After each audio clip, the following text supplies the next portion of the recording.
All right, we're good.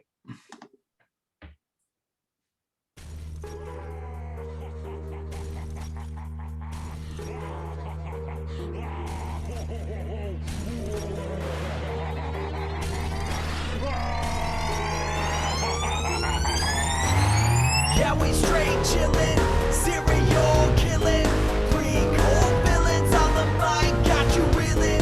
5-star rated from the floor to the ceiling. If you catch a 1-star, no time for feelings. Got a demon DJ on the ones and twos by the name Beelzebub, so don't get confused. So grab a seat by the fire, roast them all over two, and prepare to hear the legend of the straight chillin' crew. What up, nerds? Welcome to another cartoonish episode of Straight Chilling, the weekly horror movie review show where you chill and we kill, slice, dice, and chop up yet another horror movie. My name's Bob. I'll be your host for the evening. This is episode number 311, recorded on Sunday, March 21st, 2021. Tonight, we're going to be talking about the winner of the March poll pick, which was Wicked City from 1987. Before we get into it, let me introduce everyone else on the show. First up, calling in from Washington, D.C., we got our boy, Randy Gandy G. Landy. What's up, man? Mush, mush. How's it going, buddy? You guys ready to talk about some pornographic material? Yes, very much. Animated pornography. Hey, that bump actually applies. The mushy mushy I bump. know. They're actually actually regionally appropriate. I can't wait to review our big review of Giant Jugs for Senpai 99. It's going to be great. Totally. Last but not least, calling in from Jacksonville, Florida, we got our boy Soju. What's up, man? What up? It's your boy Spider Stains. Boys, we got some interesting yabos this week. Interesting. And stains. Yeah. Yeah, true. There's quite a few stains in this. Fascinating stains in this film. Oh, my lord. Spider titties. I don't know about it. Rob, what movie is it anyway? Wicked City? Wicked City. Did you already say that? Fuck, I fucked Yeah, I that did. up. It's all good. It's fine. Wicked City. All you people out there that voted for this movie, I wonder why. You did it. Well, like we put it out there, adult animation, and True. the Adult? people brought it. X. Yeah. Mm-hmm. This shit. I mean, we'll get into it in a minute, I guess. But yeah, it's an experience. This movie's a vibe. Before we get into it, let's tackle some housekeeping real quick, though. Here is another reminder. Our April poll pick is currently posted on our Patreon website. And if you support us at the $5 level or above, you get the chance to vote on a movie we're talking about this April. The theme for April is Frights of Spring. And the 3 movies to vote between are Invasion of the Body Snatchers from 1978, Troll 2, and The Wicker Man from 1973. Bob, What's up? how those numbers looking? Still the same? Been running pretty steady. No, Whoa. they're not the same. All right. I know. They usually trend in a certain way and stay that way, but actually The Wicker Man has recently overcome Invasion of the Body Snatchers. Whoa, the Whoa. Mang on top. When the Mang comes around. All right. When the man comes around. That's fantastic. Wicker Man on top. Okay. Wicker Man on top. It's still a pretty close grouping of all 3, actually. Yeah. So there's enough people left to vote that it could swing it any which way, but Wicker Man's on top currently. That is a surprise. Yeah, definitely. Make sure you get all of your votes in before the end of March, and we'll see who is the victor and what we're going to be talking about in April. Cool. Also in Patreon news, we have a brand new mini cast that dropped. If you support us at the $10 level or above, you get access to Patreon exclusive content. We've got close to 40 mini casts up there now. Most recently, Juice, you were talking about a show called Sweet Home, right? Yeah, that's that Korean show that came out like December, and it took me a while to get through it. And then we've been holding on to the mini cast for a little bit. So yeah, it's a Korean show on Netflix, about 10 episodes. They're an hour long, and it's kind of got a Resident Evil vibe, and kind of the stuff that inspired the show actually inspired Resident Evil. So it's got that kind of vibe to it. It was pretty cool. So yeah, if you watch that, or if you're interested in watching it, brand new mini cast out talking about that show. Dope. The final bit of Patreon news, we got to give some mad shouts outs to, we got not one, but we got 2 brand new Patreon supporters this Brand week. new. And What? why, Bob? There was some big news on Patreon today. Yeah, we dropped the You Pick the Flick tier, and there's only 5 spots per quarter, so they tend to go pretty quickly. They sold out in about 7 minutes today. Whew. We even dropped it at a random time. There were 5 people. More than that were watching. This is very much the scene from Audition where the lady's sitting by the phone waiting for it to ring as a person rides in a sack nearby. Whoa. That's what I imagine our fans who got the spots were doing today. Basically. But big congratulations to everybody that did nab a spot. Be considering what movie you want to pick for us to review, and just shoot those over to us, and we'll go ahead and throw you guys in the queue. But because of the You Pick the Flick tier, we got 2 brand new Patreon supporters that signed up. Congratulations to you guys. Big thanks to Alice and Simon H for signing up and supporting us on the Patreon. Every dollar you guys contribute goes right back into the show, and we really do appreciate it. And as is tradition around these parts, we owe you guys the straight chilling salute. To Alice and Simon. Slap me in the ass. Oh, wait. Oh, God. Slap me in the ass. Oh, slap me in the ass, Alice. Slap me in the ass, Simon. Simon. Please do it. One of us has heard those lines reddening before. Those are not new lines to one of us. Perhaps. I feel like several lines are being crossed at this moment, actually. We're going to cross some lines today. Be prepared. That's true. The next couple hours are going to be real weird. So. This one's going to be stricken from the record. I'm calling it. But yeah, that's pretty much all we got as far as Patreon news. Juice, do you have anything else? On the YouTube's a brand new video game review went up this past week. That was talking about Little Nightmares 2. So that's something I've been talking about a little bit on the cast. And now there is a full review up. Reviewed Little Nightmares, the first one before. It might have been the first one I ever did, maybe. But now follow up to that, Little Nightmares 2, which is still a new game. It came out maybe 3 weeks ago. So if you're still thinking about maybe picking it up, or if you've never even played either one of the Little Nightmares, you can kind of check out the review and see what I have to think about it.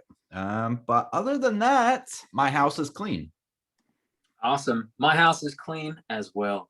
All right. This house is clean. This house is clean indeed. And now a word from our sponsors. Do you guys love film? No. So do we. No, not at all. This is not the website for you. I love film. Do you? Well, in that case, we got the perfect website for you. That's why we got to recommend our friends over at Ghoulish. This is a movie website for the film fan in all of us. Catch up on the latest in horror, kaiju, science fiction, and more with news and in-depth film perspectives that you won't be able to find anywhere else. Don't miss out, and be sure to join their community of film fans today, and that's at ghoulishmedia.com. They also have a whole host of podcasts they produce, and it's really quality stuff. Make sure you check out their podcast and their website. Ghoulish Media, all things Ghoulish. Oh, yeah. Good shit. Do it. Oh, yeah. Good shit. Even if you don't like film like me. Hate it. Exactly. Every week is torture for Randy. Oh yeah, here this podcast. is penance for some unholy sin I partook in some other life. Yep, we just doing make it for him watch years. movies. Just make him. This is purgatory for me. I know you hate film, but This is remarkably similar to what actual hell was like when we went. You remember? Yeah. We just watched It was Wicked like, City here's some over and over underworld again. movies for you to watch. And I was like, ah! Why is everything blue? That's Everything's weird. so blue. Mine was Rob Zombie movies. That's crazy. And Rob's was The Lodge. The Lodge. Lucky. On repeat. The Lodge and Creed, just on repeat. Oh. And Suspiria At the same 2018. time, layered on picture in picture. I would be so upset. Whoa. And then the fourth screen is just C-SPAN at all times. Oh my God. And all of Bob's beer was flat. That is hell. That was That a is- real kicker. That is hell. Oof. You're a monster. Let's go ahead and jump into the main event. We're talking about Wicked City, and we're going to kick it off with the back of the box. What's on the back of the box? All right, Wicked City, 1987, directed by Yoshiaki Kawajiri. That's pretty close, I think. I'm proud of that one. Look at you. Look at you. Look at you It's pretty confirming close. your own pronunciations. All I right, think I did did a all right. great You know what? job. Nailed that. I think that was well done. It stars a whole bunch of people that I'm not gonna try. But the plot synopsis is as follows: two agents, a lady killer human and a voluptuous demon, attempt to protect a signatory to a peace treaty between the human world and the demon world from radicalized demons. Gino Mangs, had you seen this movie before, and would you recommend people check it out? Randy? I'm sorry. I'm laughing at the idea of radicalized demons. Like, Yeah, right. kind of Just feels like being you're a already pretty demon's not radical enough. if you're Yeah. doing demon shit, but whatever. Yeah. Um, I'm a radical not in this demon, world. baby. Demons in this world are pretty demure by comparison. Yeah, I had not seen this movie. I had not been actually. I was not aware of this movie until we decided to do adult animation as our theme for that month. And I believe Rob, you brought this to the table, sight Yeah. unseen, correct? Right, yeah. So yeah, I came into it pretty cold, not knowing, but and just reputationally looking, like did a quick Google search on it or whatever. It seemed like it had some decent wheels on it in terms of reputation. So as far as my recommendation, I would say if you are into anime, you're gonna like this probably on some level. I would say that there are some pretty upsetting things that happen in this movie, at least for my tastes, which we'll get into later. But I would say that the animation is pretty great. So if you're an animation fan or whatever, there's a reason to check this one out. It's a pretty loose recommend. Alrighty. Juice, what about you? Yeah, I'd never seen this before either. I wasn't too aware of it in any serious kind of capacity. I don't know. This again, none of us are real big anime people. So I feel like if you're into anime, you've probably seen this. If not, then I would say check it out. I know 80s anime is known for their kind of style and superb animation and stuff like that. And I thought it looked fantastic. It's again not one you want to watch with your moms, but No. but If you want a nice mom watch, Yeah. Requiem for a Dream is always there. You for might want to watch this with your daddy, though. yeah, And we're not talking about your father. there's a No. lot of kinks in this movie. Yeah. So Yes, I have a Rob, we daddy know. There it is. I was some general recommend. Yeah, I think you got to be into anime or animation to kind of get into this movie, but I wouldn't sway anybody from watching it. I don't think. So yeah, Bob, Yeah. had you seen this? We know you have it. So would you recommend? Yeah. Definitely didn't know what I was getting into when I picked this initially for the poll. But it's one of those things that I don't know that I loved it, but I don't regret watching it at all. It was very much, it's like an experience. It's just sort of like an oddity. There might be, I don't know, a million other movies out there like this, but for me, I don't know about them. So it was definitely an experience watching it. The animation is really cool. So if you're a big fan of great animation, check it out. But it's the plot's a little thin, and it's just a lot of very shocking imagery. Everybody is just fucking horny in this movie, real horny. But yeah, It's my Yeah, boy Dick. it's like a light recommend, I guess. If you're into like real oddball animated stuff, then you'll Look, like this. If So- you want to get off and feel like you acquired some knowledge in the process, maybe this is the movie for you. You want to get off. I mean, you want to get off. You don't want to you? get off with me. You want to get off of Randy's lawn and watch this movie. You definitely want to do that. Because of the Mhm. implication. Get You off don't know where that on lawn's been. Randy's Come on, lawn. let's be real. Yeah, that's a pretty lukewarm recommend here from the Straight Chilling crew. Let's go ahead and drop that spoiler warning and get into the rest of the movie. Here we go.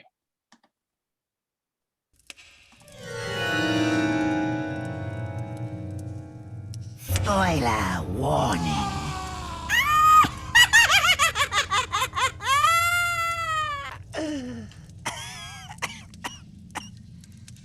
Alrighty.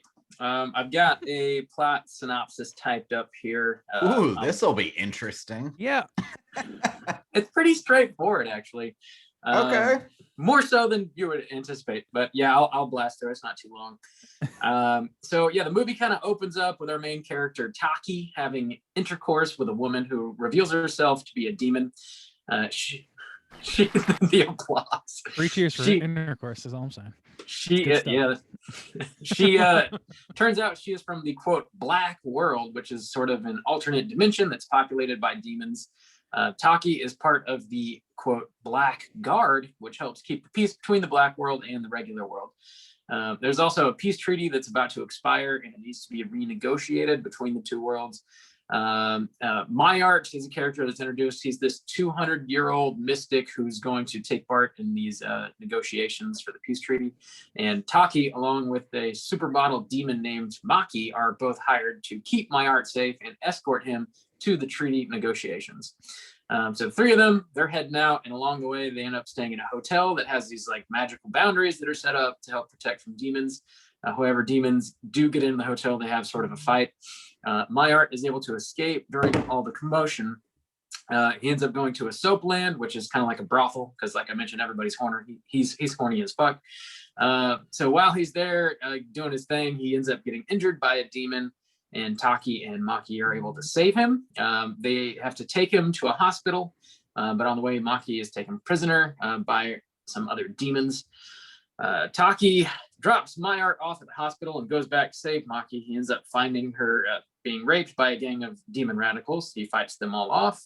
The two go back to the hospital and are fired for leaving Myart. Myart stows away in their vehicle as they leave the hospital and they run into another demon.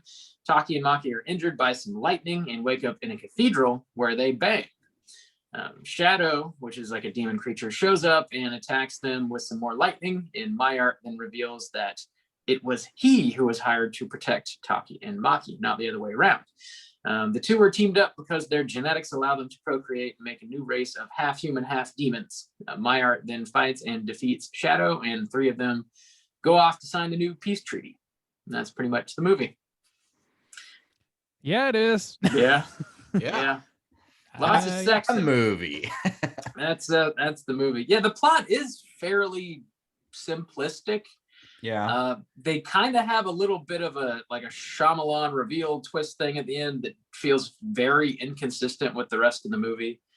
Yeah, I wanted to talk about that for sure. But the character of Myart, I think, is just a bizarre choice. I don't know why they made him the way they made him. If he really is I supposed think that's to like be a protector, you know. Yeah, I mean, the whole time I'm watching that guy in this movie, I'm very much. I mean, I don't know how much you guys remember or watched Dragon Ball Z. It's one of the few frames of reference I have for anime. Yeah. But Master Roshi, that character, that is what's going on here. He's just a horn dog, old piece of shit who also happens to be an amazing fighter in the capacity that people fight in this world, and an extremely important figure. But more than that, in this one, he's like an ascended level of Master Roshi, because he's not only an old pervert who's a master fighter or whatever, he's also just kind of like a self-important bloated asshole. Like on top of everything else, he's not even like all that helpful for the majority of the film until you find out later that he has been the one that's been saving their asses with this blue lightning spells or whatever. Like you said, there's some inconsistency there because I'm unsure. Like I'm thinking specifically right now, and I could just be missing something, but there's that scene where Maki is taken, and Taki is going after her, and Myart's like, "You can't leave. Your job is to protect me. What are you thinking?" or whatever, and he's trying to convince him Yeah. to stay. Why is he doing that? If at the end of the movie we find out that he wants him and Taki and Maki to end up together and produce I guess, super babies that are both demon and human at once. And Like, also that's his whole end game, but he's like trying to keep them apart. And Why? also, even when that dude takes off to like go save Maki, when Taki takes off to save Maki,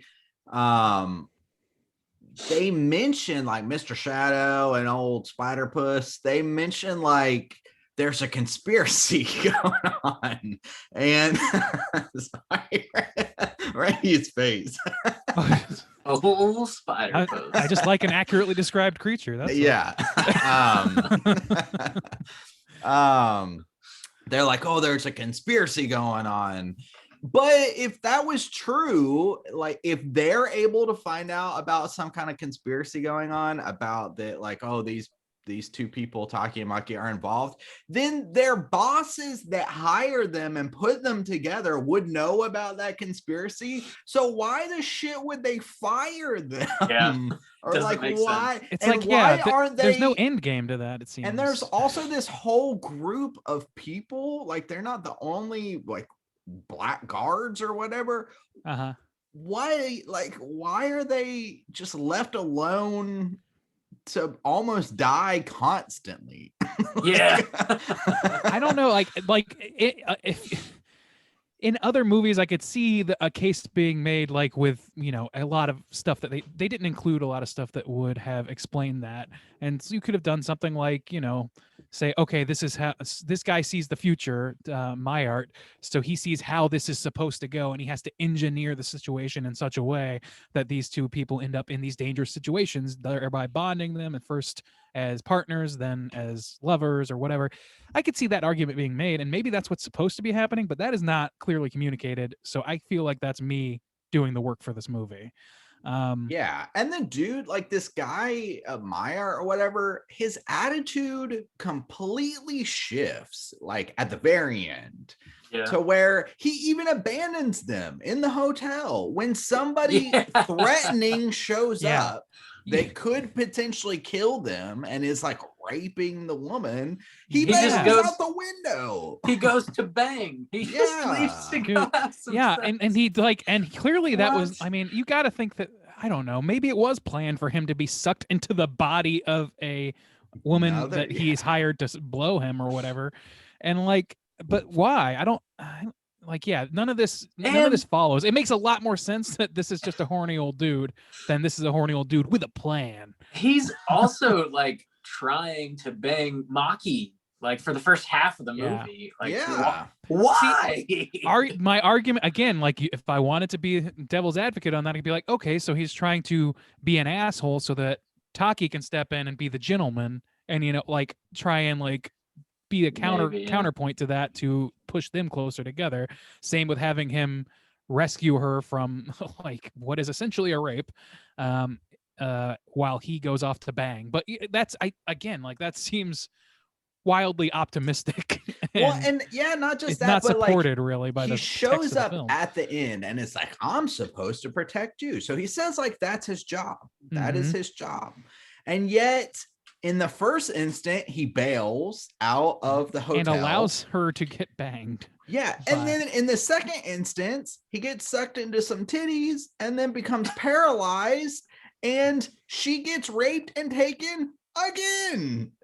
And then he gets the dude fired. Dude. At what point is he protecting them? No point is he doing the job that he proclaims at the end. Didn't you know, you dumb pieces of shit, I'm here to protect you? It's you aren't doing that, motherfucker. Yeah, he only protects them when it's absolutely somebody's about to die. Anything else that can happen to you, though, anything. And that's where we kind of get to the part of the movie that I found really hard to fucking deal with, which is the rape scenes that are going on in this movie. There are several rape scenes in this movie that are very much like straight ripped off of dark fucking porn websites and shit. Very much like tentacle porn is happening in this movie, straight up. Yeah. Straight up fucking tentacle porn and tentacle rape porn, I should say. That is well beyond my zone of comfort with something pornographic. But I could theoretically, like, if it's part of the story, fine. We had this discussion on Slack recently with our listeners, where it's like, okay, yeah, if when does rape work in a movie, and it has to be integral and vital to the story. I don't see that. Or here. I don't see character that at development, all. yeah. Or in any way, it has to be vital. It can't just be something tossed in for the sake of a visual, and that's exactly what this feels like. Well, to and me. they try to spin it that way almost, because I will say, actually, I ended up watching this twice. So me and Bob and some of the guys got together and watched it together, and it was the English dubbed version. And usually when I when I watch foreign stuff, I always try to watch it subbed. Yeah, I tried to find it too. Because the dub version always makes it more corny. It makes any kind of emotional parts like almost absent. It doesn't fit well with me. And I would rather at least like see the words that are at the bottom and match them with the emotion of the original language. I don't know. And I agree totally. And I did. It was actually, if you want to watch it, subbed, I found it on YouTube, which is nuts with all the crazy yabos and shit going on, but it's on YouTube. So I did watch it again, and I will say at the end they try to again explain some of this stuff away, and the idea that like all of this had to happen so that you two would end up together, like that they like push it away. The like, rapes had so to like happen? he had to save her, like in order for her to fall in love with him, he had to be like her savior or whatever. And it's like, it's bullshit. There's even more to that. It is bullshit because specifically Meyer says, well, I couldn't have guessed you guys would have fallen in love or something like that. He was like just so trying quickly. Yeah. He's like not expecting them to fall in love that quickly, which means that whatever they were engineering, either it worked too well or it just wasn't there. And I just like, it's definitely easier to believe that the latter, especially because these rape scenes, they're not played like they're like they're violent for sure, but they're not. It seems very much like it's getting off on the violence to me. That's the read I had on it. Is that it was very much like a misogynistic, like, yeah, they spend a lot of time watching every angle of this woman getting defiled by people multiple times. And the other part of that is that she also like doesn't like do a lot of like no God or whatever. So it's not like, so it's almost like not giving an audible no so that people's imaginations can run wild. And it's almost like this, you know what I mean? Like there's some sort of element that adds to somebody saying no, please don't, that makes it so that people are not sexually engaged with us because they recognize it as the horrible thing that it is. But by not doing that, you kind of allow that safeguard to just disappear. And then like 20 minutes, not even, maybe like 10 minutes after this violent multiple gang rape scene where she is rescued by Taki, they're driving around in a car and they find her a nice dress and she dresses up. She's like, what do you think? And it's like, what are you fucking doing? Like this, well, even not like even she just only exists that. as the idea of a woman. This is not a real person. Even and that's what makes it even more disgusting to me. Literally, like right after the rape, after the dude like ends up shooting everybody or whatever, and he rescues her, she's literally like laying there naked, and they're talking and whatever, and she literally says the words like, I'm so happy. Oh my God. What is dude shit? I was like, I don't think so. Yeah, it's like, guys, is empathy just not part of the writing process for these people? What's going on? Well, and I person think just got gang raped. I doubt she wants to have a conversation about how stoked she is or go get a nice new dress. And I think it's supposed to be, we had like a pretty good discussion. Corey was the one who brought it, that we watched all together, the dubbed version. And he was given kind of like some insight to kind of like the noir style, especially like as adapted by like Japan. Because even if you look at like A Farewell to Arms or stuff, which isn't technically like noir, but when you're talking about that like almost anti-hero man's man type of situation, they always do that, where the woman is always the victim.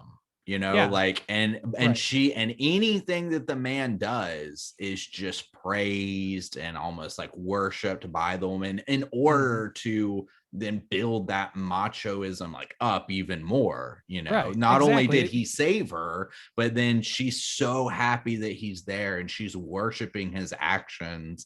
I Yeah, mean, he's earned the right to her affections by saving her from a piece of shit that's doing this to her.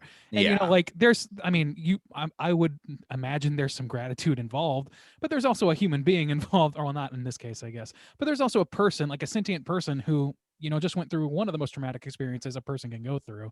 And it just seems like pretty dismissive for her to be like, "Oh boy, I just got saved. Let's get yeah. dresses." And then that's Like- part of like the almost like juxtaposition of it too, is because the woman has to show the more affection and the man like doesn't. Even in this movie, he No. shows like almost no like emotion It's towards always her. like, He'll yeah, say it's like, always I'm like, gonna go well, you're save a pretty good her. fighter. And just like, it's always Yeah, coy things. And she kind of does very that too at first. cold. And I was fine with that. Like, I was like, okay, so yeah, like, and I also didn't see any romantic spark between them at all, No. like pretty much throughout the film, except where it forced itself to be there.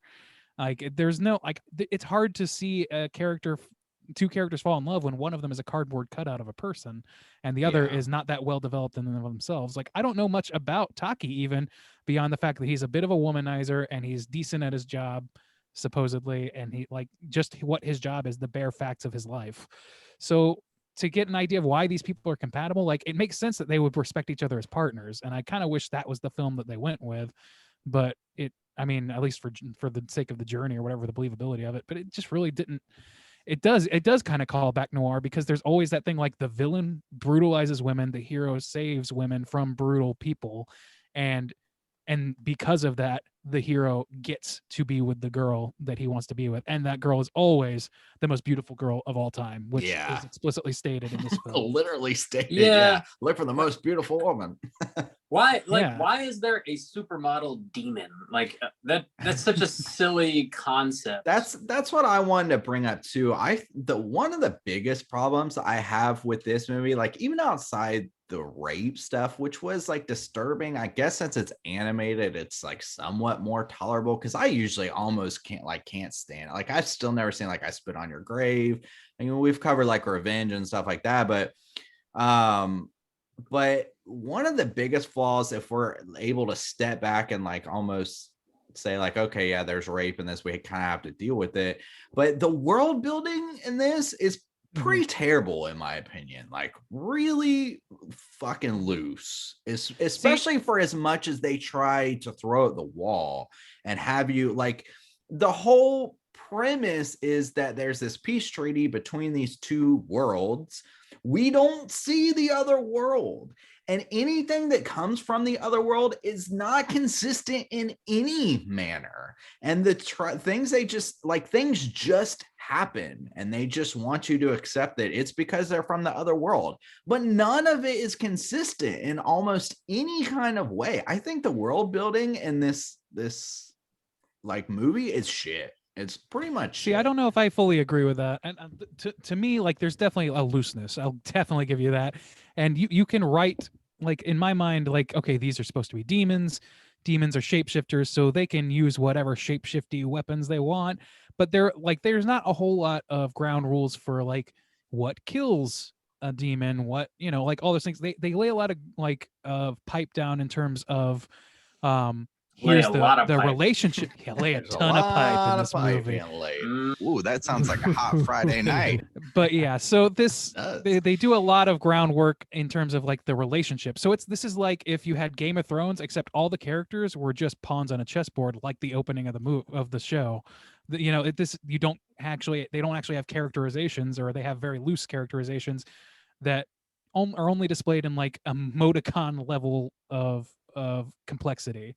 So you don't really get a sense of anything in like the world building itself. Like I like that it feels like there's a lived in world where we're being introduced to things as they exist right now. And it kind of feels like, people are going home to their lives or whatever. To me, it feels like there's a background for the human side of things. You don't get any of that for the demons.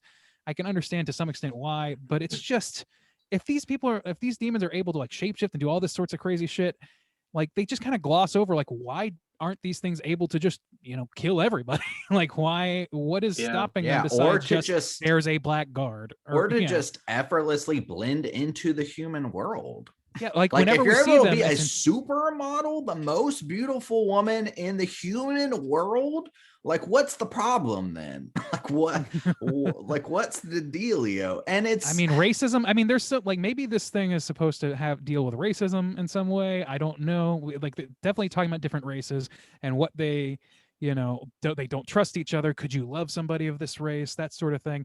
And I know that like Japan has had its problems with those things, just like most countries, most developed countries have had. Certainly ours has had problems with those things. So maybe there's an element of that. I don't have the cultural context to really say that with any authority though. So for my taste, it just seems like it's really loose rules for the demons, but a really like a really sturdy relationship of what the characters like are, how they're opposed and like what they are doing or what they're trying, like the treaty and all that stuff. They're trying to renew a treaty. Like we lay a lot of like political groundwork. I guess that's what I'm really looking at. And I appreciate that. I wish there was like more political nature to it, but it's like taking fucking Power Rangers and putting a political edge to it without actually establishing what the fuck Power Rangers are or how they operate. But here's, as far as like the political standpoint, stuff like that, anything that sounds interesting about this world is just told to us. And I feel like anything outside of that, where they actually show you something, there's no consistency to the point where it seems like the only reason they're showing you something is to have a cool new scene. So like, for instance, they're like, they can't break into this hotel. And then there's lightning and somebody breaks in the hotel. Then they're driving away from the hotel and then just they're consumed by like demon time or something. They're like, well, we can't. She's like, you might as well stop driving. We can't escape this shit. And it's like, things just happen because they need a new scene to happen. And that's it. There's no logic behind it. There's no consistent. It's like, all of a sudden we're sucked into demon time. Shit. Because demons can do whatever, and we're just like, we just roll with that. Yeah. And then she inexplicably shoots blue laser beams at her Yabos, and then the demon time's gone, and you never have to deal with it again. I see that's one of the things I was mentioning. I brought up on Slack. It's one of the things like I have a problem with anime just in general. And I was hopeful coming into this movie because we covered Perfect Blue not too long ago. I really like that movie, and I'm just not into anime very much. So I was like, okay, I'm excited to see another kind of classic almost anime from the 80s that a lot of people hold in kind of a higher regard maybe. But it came back to this problem where the very few anime pieces that I've seen, which isn't a lot to be fair, but it all kind of falls back on this, like, they can do whatever the fuck they want and it happens at any time and they don't bother explaining it, and then nobody gives a shit. And it's frustrating to me because like style can only get you so far. But like when there's no stakes, when literally like, oh shit, we're stuck in demon time. Well, let me now just shoot blue laser beams at my Yabos. Okay. And then the next time, oh, we're stuck like doing this thing. It's like, oh, let me just shoot snakes out of my fingers, or literally whatever they need to do to get out of this new special situation. That's what they do. And that's something I've seen consistently in a lot of animes. It's like literally you can just do anything you want to get out of this new special situation, and it's just kind of accepted. I don't like. I don't think that that's a universal statement for all anime, and not from what I've seen certainly. But I will say that holds true for the most part with this. And I also will say that I'm a David Lynch fan. If I have to, on some level, accept that sometimes style or tone is its own reward, like the experience of experiencing a certain feeling just as you feel it, and just passing through that feeling and allowing it to wash over you. I get that, but that's sort of like that's very elevated and separated from what this movie is, because this movie is an action adventure at its core. This movie could be a Saturday morning anime or some shit. It's just got a fuck ton of really grotesque violence and really grotesque sexual situations that obviously aren't good for kids. So I mean, I don't know. To me, it's just it's not. It's like trying to infuse a childhood property with really dark shit, and sometimes that can be fun if it's like done tongue-in-cheek, but this doesn't feel tongue-in-cheek. This feels like a sincere attempt to make a riveting story, action adventure story, that happens to include all these things and doesn't happen to explain any of it. Like you said, there are no stakes in this, so how is it an action adventure? Like, action adventures don't work that way. Maybe an experimental movie could work that way, and maybe on some level this is, but this movie positions itself as a hero arc. Like, there is a story at play here about a guy going through hell and back, so to speak, and getting his just desserts and all that shit. So when you have that and you have no stakes, no, like, they die in this movie and they just get brought back to life, like blue shit shoots out of people's chests, like webs shoot out of a lady's vag, all kinds of shit's happening, and it's not really discussed. It's not really, like, it's just sort of is. It is, like you say. And in this movie, I think it's a problem for sure. I think this movie almost strikes me as, like, obviously the animation comes first and the story comes later. I feel like somebody sat down and had like a whole list of like shots, like crazy images in their mind. They're like, that'd be really cool to put these sequences in a movie. How can we make that happen? So let's come up with some sort of like half-baked plot to string these like crazy sequences together that I have like lying around in my brain. I think that's sorry, go ahead. It's like shocking imagery, and it, like, you know, the movie opens up with the dude banging a spider lady, and like her vagina has teeth and tries to eat him, and that's wild and crazy. But like, if you don't have a story that's gonna like prop these images up and make it compelling, then it's nothing more than just a string of bizarre images, you know. And like Justin said, that only gets you so far. Style only gets you so far. In that case, like, I was interested in like the spider lady situation because it's like the first thing that happens in this movie, and it could lead to something really cool the way they set it up, where she's not actually killing him, but she got what she wanted out of him, and that's really interesting to me. I'm like, okay, so what's she want from him? What is his importance to her? Why did she choose not to kill him? Who does she work for? What does she do? I was interested in that, but you're right though, that like, especially with the sexual scenes, like, there's no reason. Like, think about that scene in the hotel where I keep forgetting, Maki is getting raped by her ex-lover.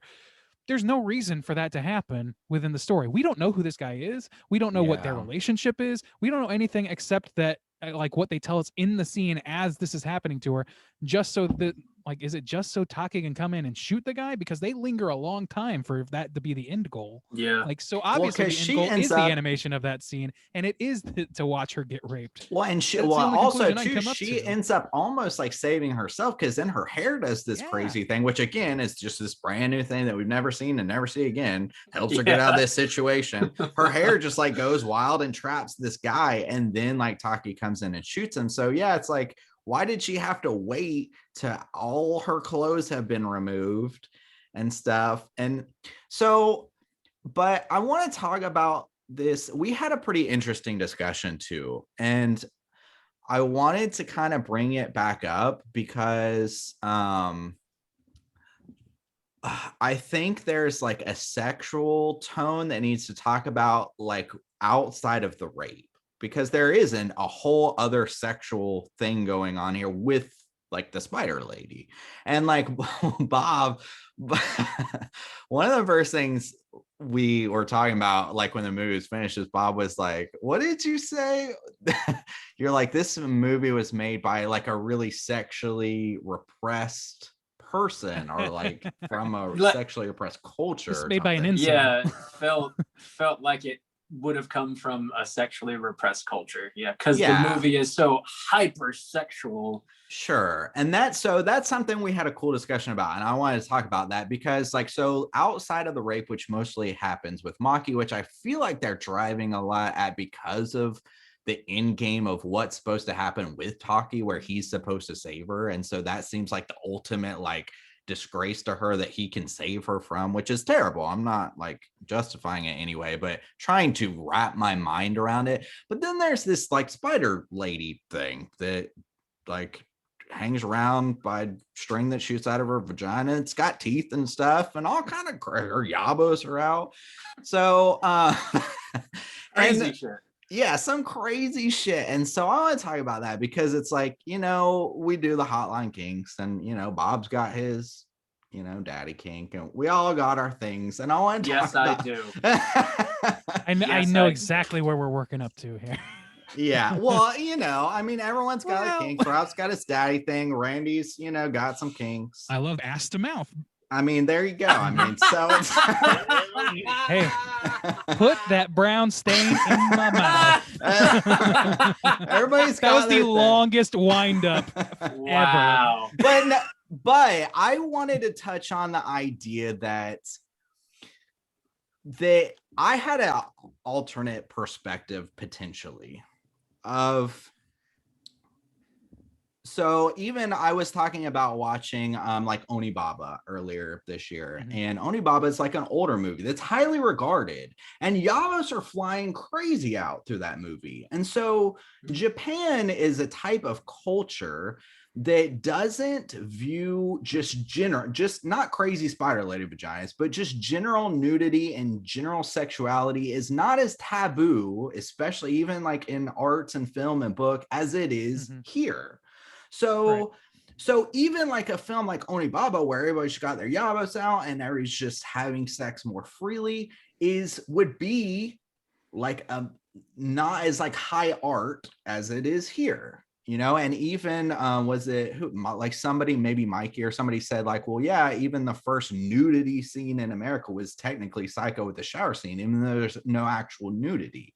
And so, and it's attached to that horror realm. It was more schlocky. It was more like low brow even back then. So, but if you take that, what do we do well? We do violence well here in America. It's okay. We sure do.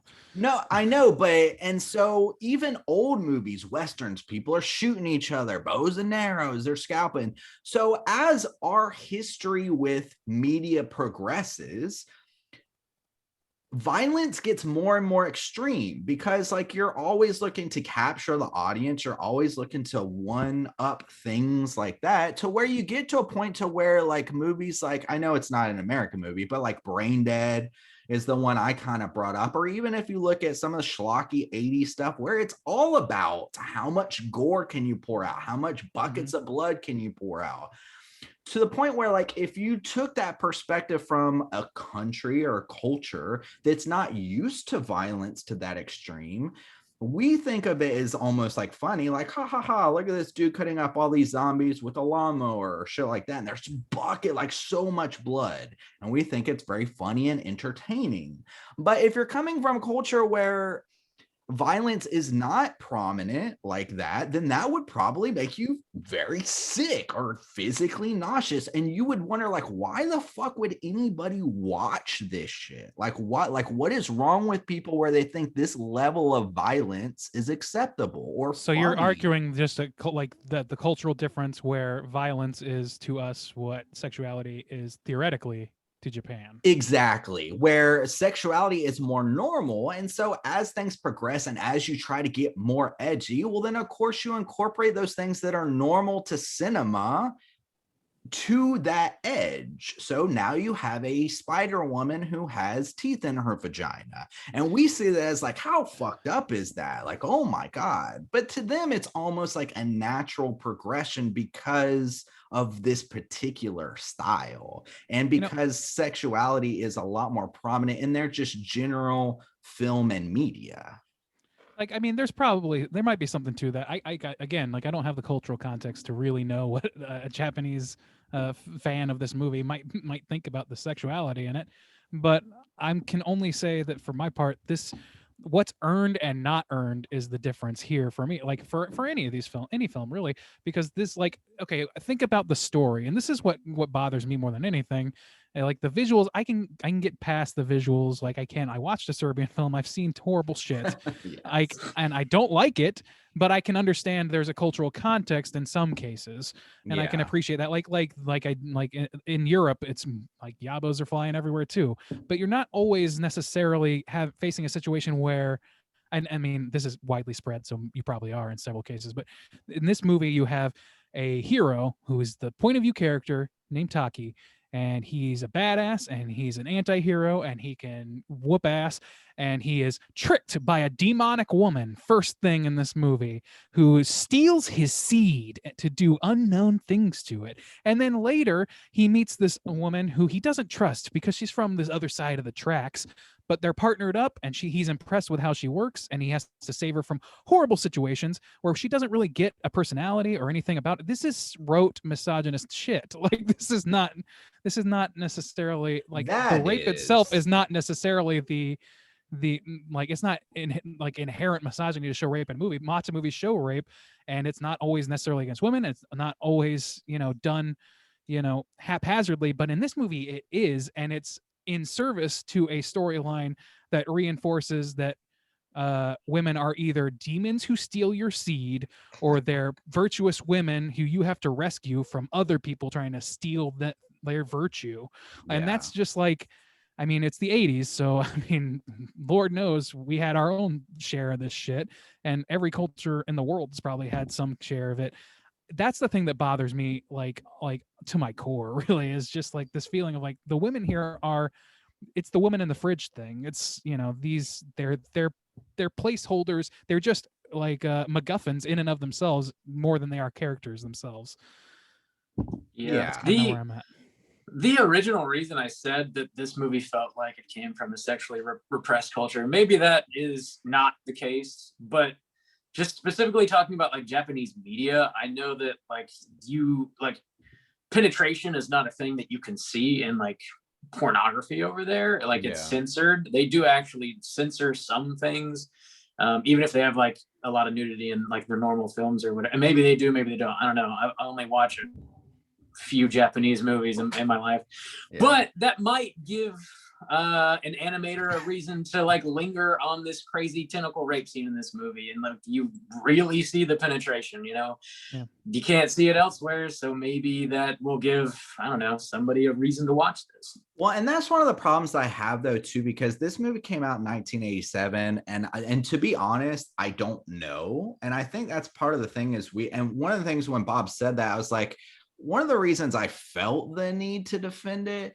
was because it's almost a meme at this point, like even talking about like Japanese pornography where they can't show penetration and stuff like that, of like Japanese people don't have sex, they're like super perverts and they have all this crazy sexual media and stuff like that. However, I don't even know, and maybe it was, but I don't even know if that was the case in the 80s. Like, I don't know if they had that rule about not showing penetration in the 80s. And so this is a movie that's like 1987 is a long time ago. And I don't know what their rules or even what the stereotypes were set around Japan at that time. So that might not even be correct. It might be, but I don't know if it is or not. I mean, no matter like even in Japan, there's like a level of decency, a level like an MPAA of sorts, that watch over the shit that people are able to consume and who can consume it and that sort of thing. For better or for worse, that's a thing that exists in most countries, most established countries, like that. There's some sort of morality involved, some sort of moral idea or cultural morality that is reinforced through government or social entities, and it's going to be different in different countries. So it's tough for us to say. We're really ill-equipped to be talking about this subject actually for this movie. So I apologize to our listeners for not having like this cultural context out of the box. We're just having to search our feelings on this thing. So if we're being foolish about it, then by all means set us straight in our voicemail. We love to hear a little bit more about it from people in the know. But to my taste, this feels like rote misogyny in terms of the story arc. It feels like Ju said, loose world building. Even though I like the political aspects that could be worked in, they don't really play with that as much as they play with the sexuality. Everything is an ends, like Rob said, to a means, and the ends is seeing somebody get raped by tentacles, and that to me is fucking horrible. So I can only kind of react based on that gut instinct and what little information I have otherwise. Yeah. So I think just on a quick Google search, it looks like pornography was censored by this Article 175 of the Criminal Code, which was put into effect in 1907 in Japan. So it's been around for a while. 1907? Good Lord. Well, I mean, and Yeah. that's the thing is like, there's like sexuality is like, it's a really fucking complicated thing, as if that's not clear enough. And like, Yeah. there's shit like in European history where, the reason that, God is always adamant, there's so many depictions of Adam and Eve, for example, is because that gives you a biblical reason to paint a naked woman and have people look at a naked woman, which they can't otherwise see outside of their real lives. You can't, there's no, pornography is not allowed, but you can show Adam and Eve, or you can show like, this is like, these are the workarounds people have. People always have workarounds. They always push those limits however they're enforced. So I mean, I think that there's some merit to that discussion. I just, like, in Japan's case, it's kind of tough to say. If it's been around since 1907, it's safe to say that whatever's happening in this movie. The question is really how accepted was this sort of violence and sexuality within the culture at the time, which I guess is Yeah. unknowable to us unless we hear from somebody. Yeah, this could be an definitive outlier, account. like, Could be. but who knows? We certainly do not. Let us know. The thing is, like, we're doing jumping jacks here to try and dance around. Like, we don't want to condemn anything because it's art, but at the same time, like, it Well, really it's repulsed art. me. Like, Well, that's the thing. Like, and that was it really was from my perspective of like, it really was touching on the Spider Woman. I think like the rape was bothersome to me too. And I think, and where my idea was coming from, especially hearing Corey talk about the ideas of noir, I was like, okay, well, that's their edgy spin on noir, because the man has to save the woman. And of course it is very misogynistic. And so I was like rationalizing in my mind, like, okay, well, if they're already comfortable with sexuality and this movie is already stylized in extremes, we see extreme violence, and they're already accustomed to sexuality and they're adapting those noir themes, well, then that could naturally lead you to these things. Whereas I was seeing with the Spider Woman, like, that's just the natural progression of sexuality being more open and like accessible in media, and that being the stylized version like I was talking about. So kind of like trying to put all those pieces together is kind of what I was trying to work through in my mind. And again, I don't know if I'm correct. I was just almost like trying to play a devil's advocate, at least, No, America finally got there, man. Like with like the spider sexy stuff, we just had to wait for Danzig to make a fucking movie. Oh, Thank yeah. you, Danzig. Fucking Veronica. That fucking God, Spider-Man. yes, come with me. We will. That is so terrible looking. Watch that. That's a double feature right there. Wicked City and fucking Veronica. Get an Treat Oscar, yourself. baby. Oh my God. But yeah, so this whole thing, like, to me, like the Spider Woman, in terms of like sexuality, purely taken as like an aesthetic choice, the Spider Woman I think is really effective. Like that whole scene and like the political aspect to it, to me, made it somewhat like not acceptable necessarily, but like made it make sense. Like, okay, so this is a Contra agent trying to like get some vital information from this guy, and she's doing it through sexual means. She's a femme fatale. Femme fatales on their face are not like inherently bad character types. They're not bad archetypes, but it's how it's used and how it's composed in contrast to the males in the movie and then the other females in the movie. And the only other female in this movie is repeatedly raped and has her virtue removed from her as a method of making her fall in love with the lead character, which is gross to me. So yeah, that's really where that those problems stem from for me. So like taking it as a whole actually causes it to be less, I don't know, less stomachable for me, as opposed to taking it on that scene alone. And that's kind of what Rob, I think, was pointing out, is like scenes are taken as their own entities, just in individual moments. They work on some level a lot of the time, like not the whole movie, but like a lot of them work pretty well. But it just doesn't work cohesively because the rules change constantly, like Justin says, about how these characters operate. And then like on a storytelling level, we have all those problems we just discussed. So I don't know. I have problems with the movie, but like we should talk about some positives too.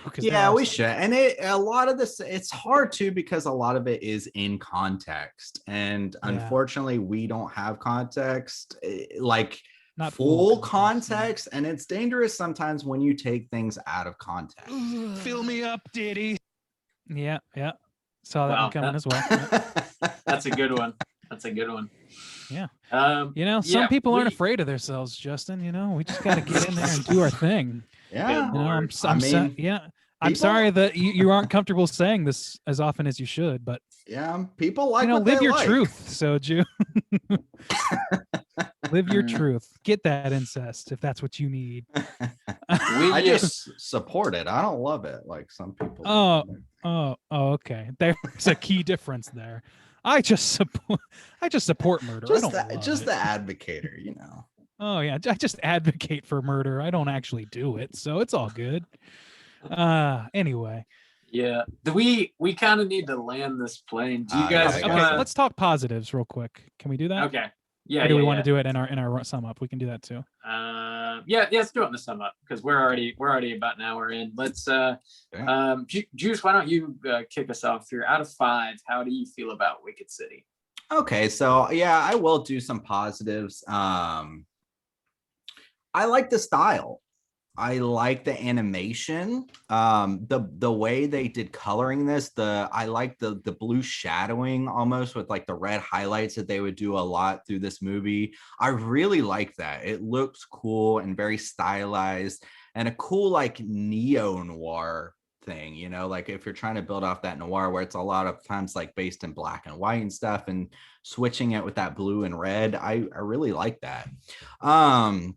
The action scenes are really like choreographed. If you're able to like remove yourself from like the terrible things that are prompting these violent actions, which most of the time it is sexually based, unfortunately.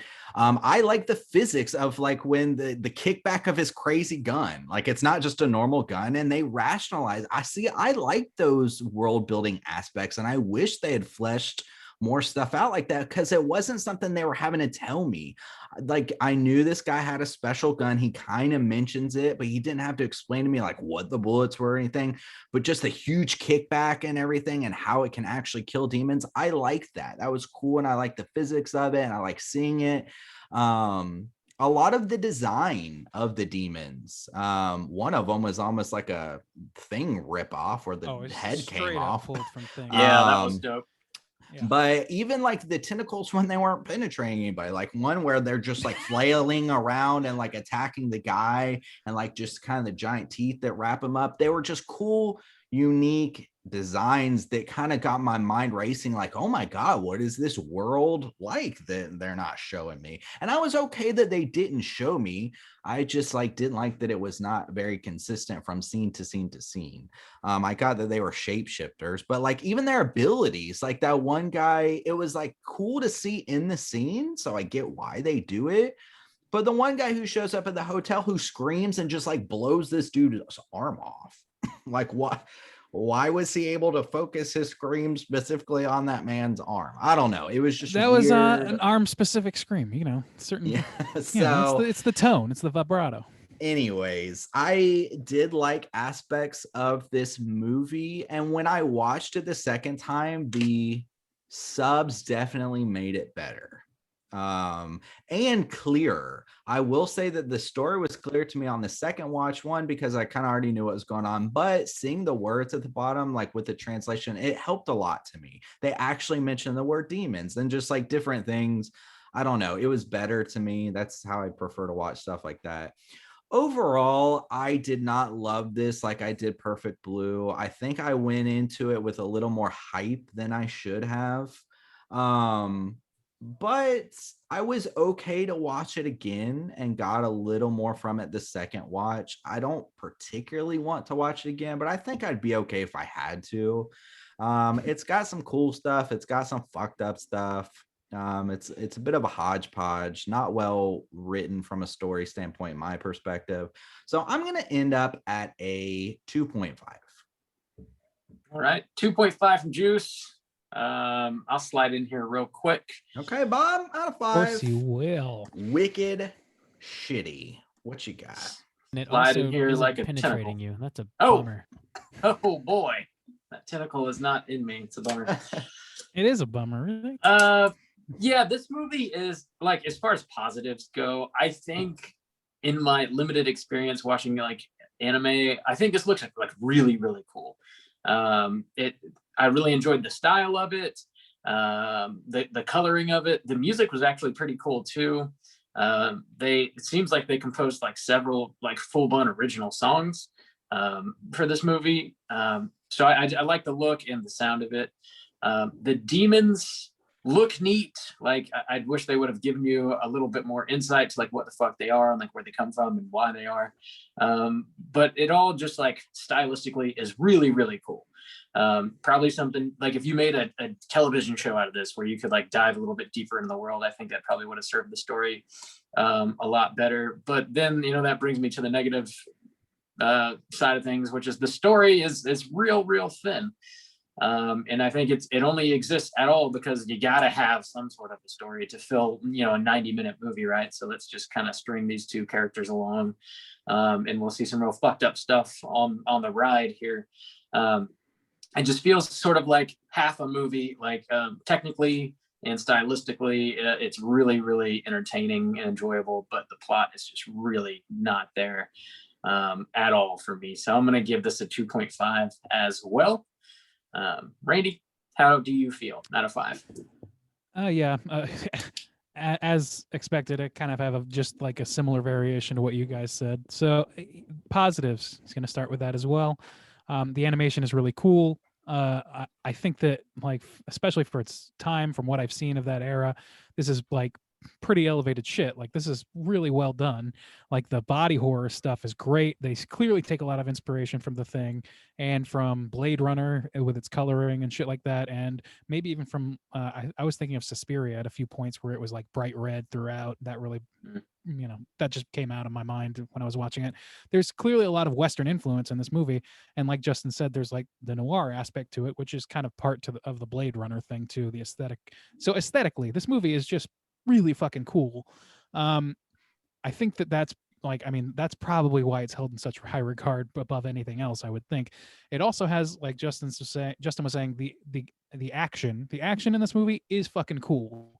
Whether or not you can justify what's happening sometimes, Yeah. like in terms of like, what is this? Like, it's like if, you know, somebody just suddenly in, I don't know, a Friday the 13th movie could Kamehameha and they just didn't acknowledge it the rest of the movie. It's like, why? What? And Yeah. like, that's kind of the feeling you get with some of these attacks. But the actual choreography of it, the visuals of it, the framing, the blocking, all that shit is great. Really good. I think the soundtrack, like Rob was saying, is pretty strong, although I didn't linger too much on it. Like it was strong enough to, you know, to move things along for me.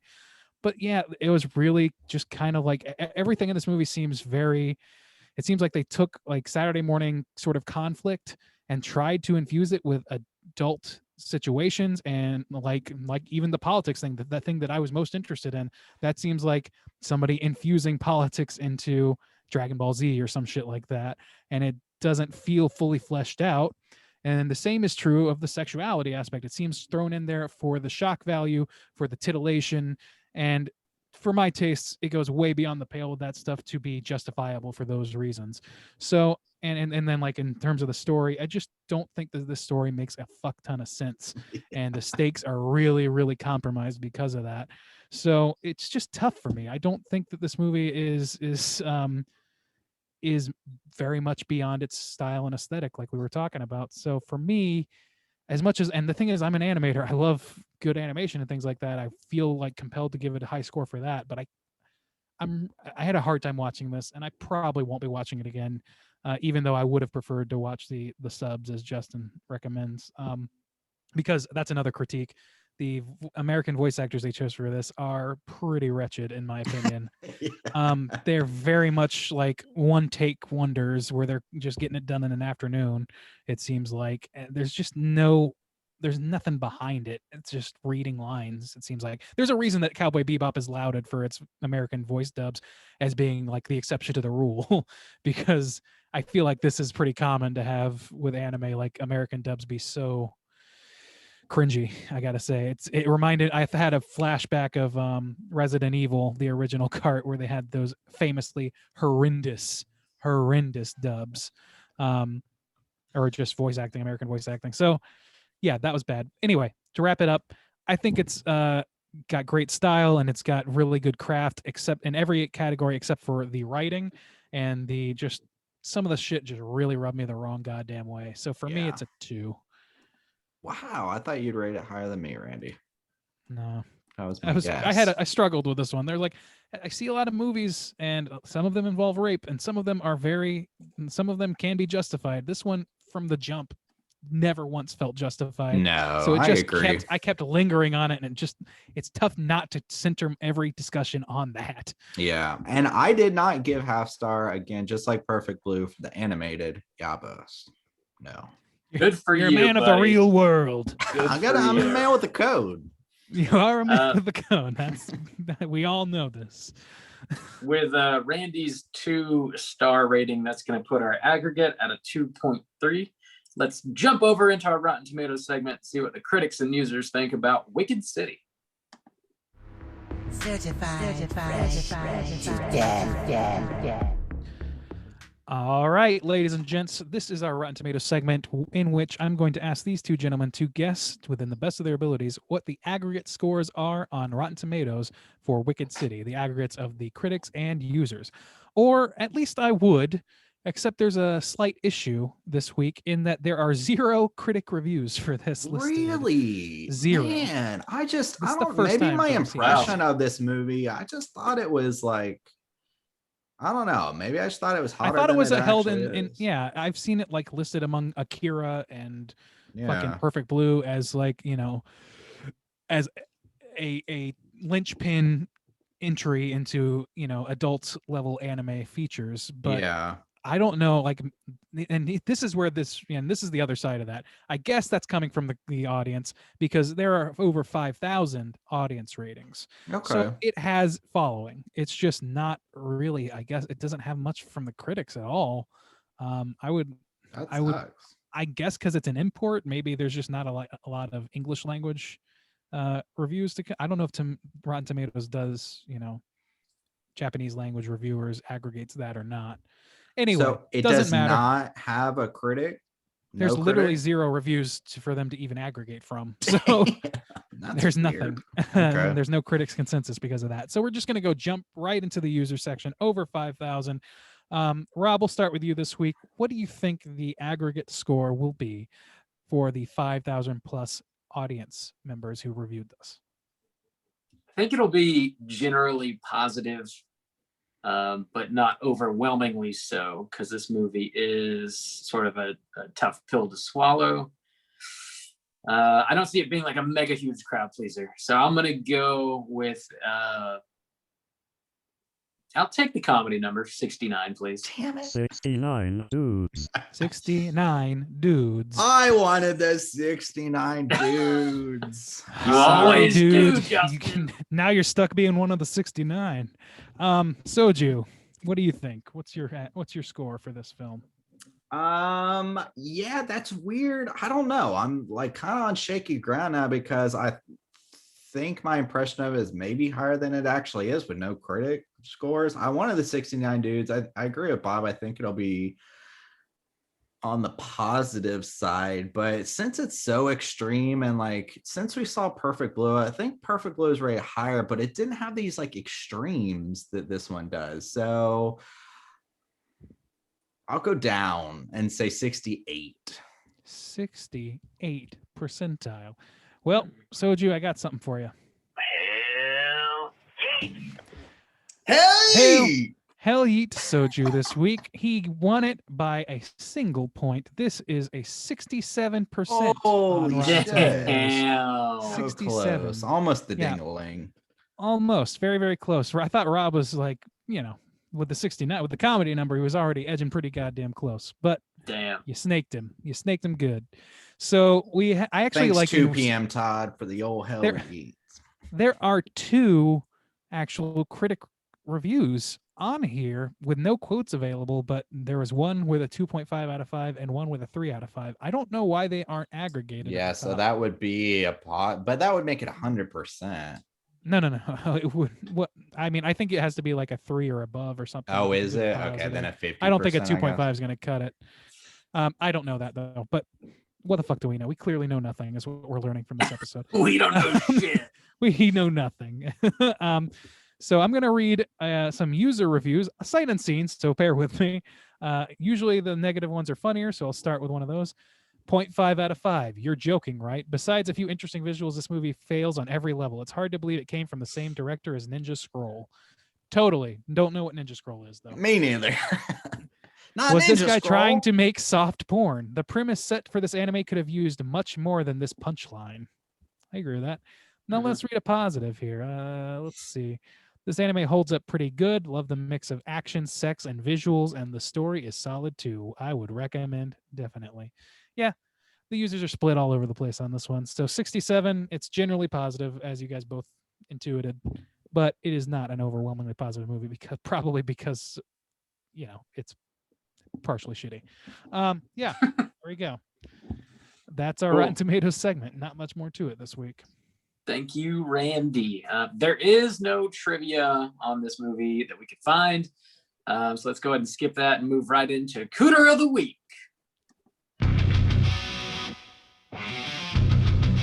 Straight chillin'. Cooter of the week.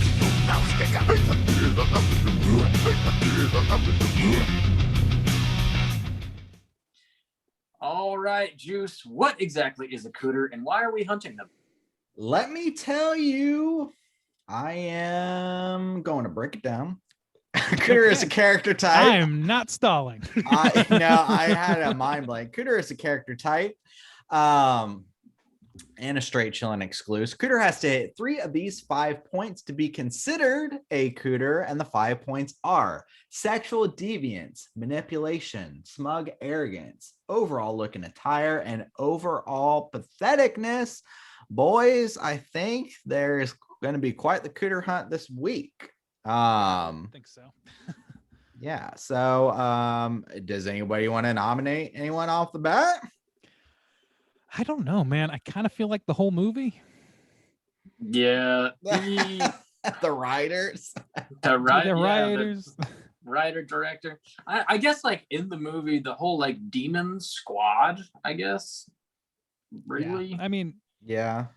yeah, they're all very, very much into raping people. So I mean, Yeah.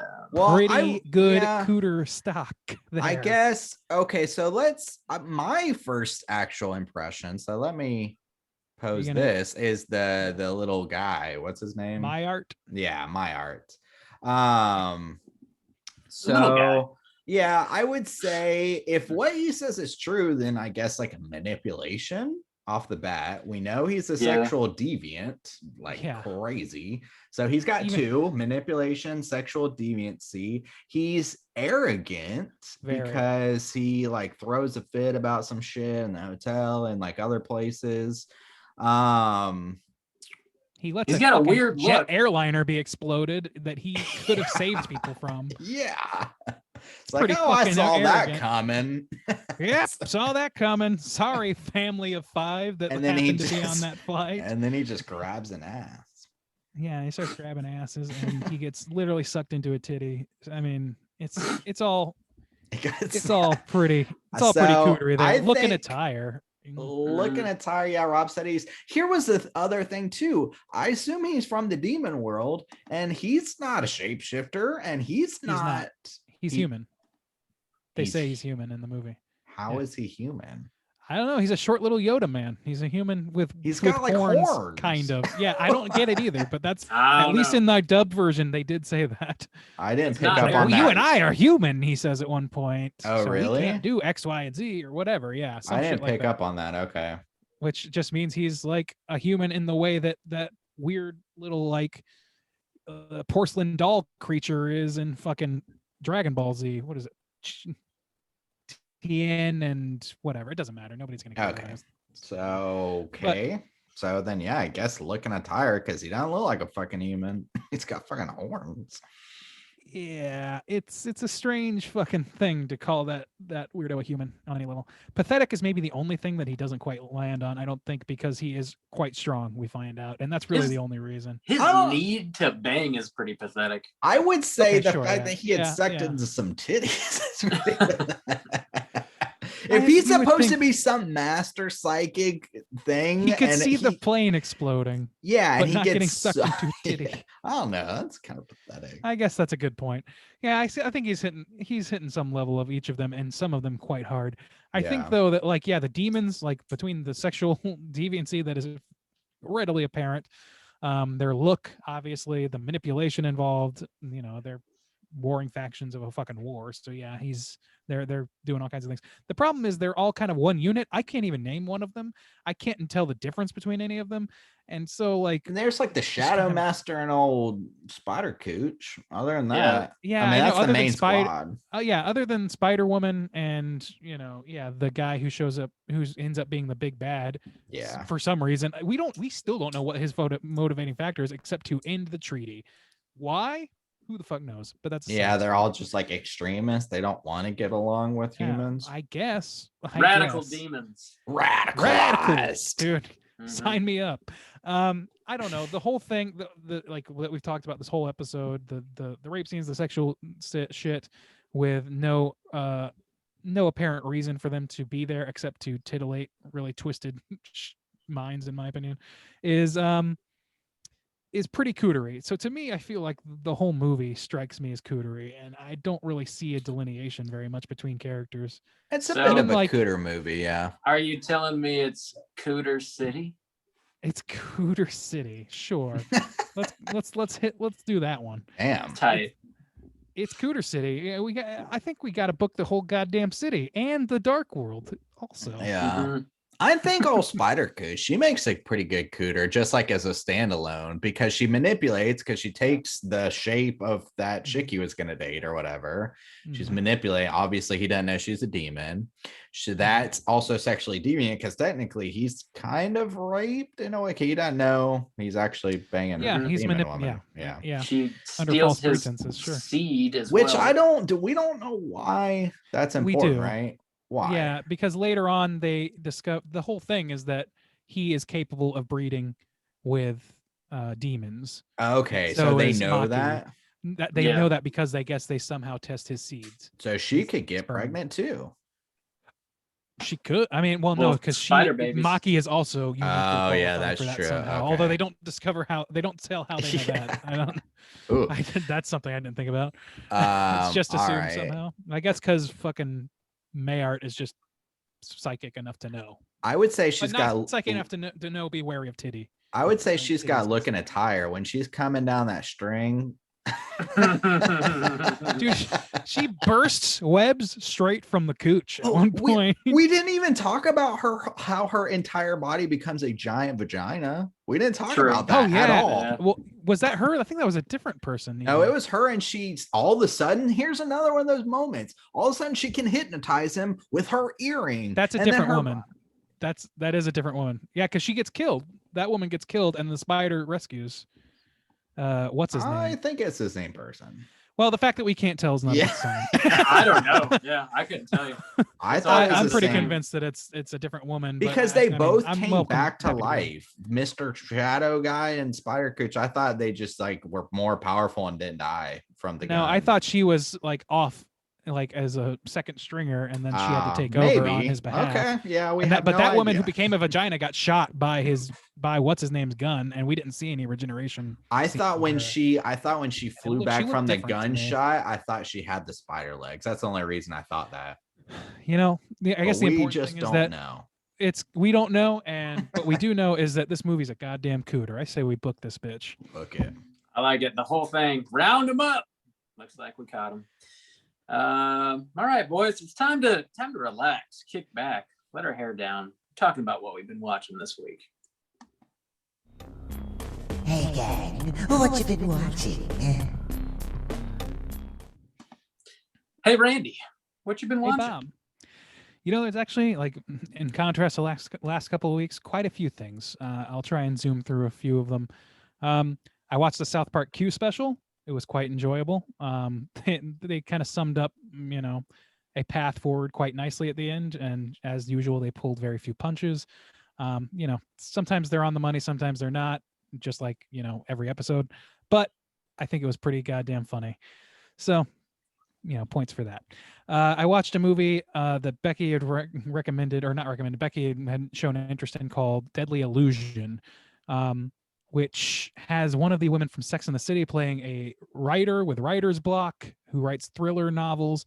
And the whole movie, it kind of like shapes itself up to be like a pulpy thriller novel, which, is a good thing, because otherwise the plot is really, really dumb.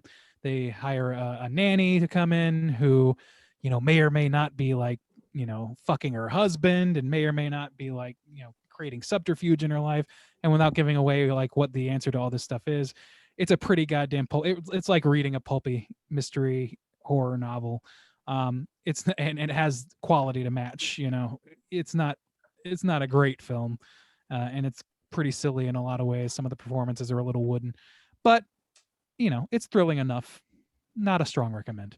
I watched the first episode of Falcon and Winter Soldier, and speaking of violence in America, Falcon in the first episode of his new show murders many people, and so does Winter Soldier. So many people get murdered, so many. But it is, it's quite enjoyable for what it is. It's pretty much what you would think it is. Like, it's a action thing. It's just a little too murdery, I think, for my taste, right out of the gate, for me to be like super on board with these heroes. Remember when people are losing their shit when like Batman was murdering people in that yeah, Batman because movie? Batman's whole thing, like I know what you're saying though. Yeah, they don't have the same worries with characters who don't explicitly say that, because that allows, the Punisher's the biggest fucking thing in the world.